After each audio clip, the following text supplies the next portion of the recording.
අනේ තාම නැස්තුන්නේ ඔපරේෂන් එකට යන්න. දොස්තර මහත්තයා කිව්වා උදේ 9 වෙනකොට එතන ඉන්න කියලානේ. අනේ අම්මා අපේ වෙලාවට වැඩක් කළා පුරුද්දන්නේ නේ ඔයගොල්ලන්ට.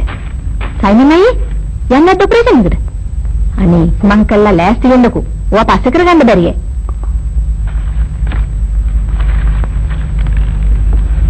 නෝනා අපි හිතුව ඔපරේෂන් නොකරන්න කියලා. මොකක් කිව්වා?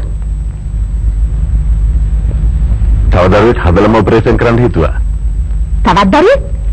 අනේ ඇත්තට ඔයාලට අමු කැවිලාද? මේ පඩිපෙළ වගේ ළමයි 4 දෙනෙක් හදාගෙන තවත් දරුවෙක් හදන්න හදන්නේ?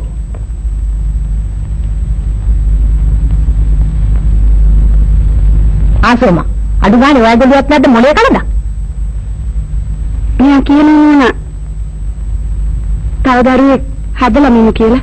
එයාට විතරක් නෙමෙයි. ඔහුටත් ඕක ඕන වෙලාවේ මට නම් පේන්නේ. නැත්තම් නම් මෙච්චර කට කැඩනකම් කියලාත් අහන්නේ. දැන් මොනවද මම දොස්තර මහත්තයාට කියන්නේ? තව දරුවෙක් හදන්න ඕන නම් ඕක මට ඉස්සෙල්ලා කියන්න තිබුණානේ. එතකොට මම දොස්තර මහත්තයාට කියන්නේ නෑනේ.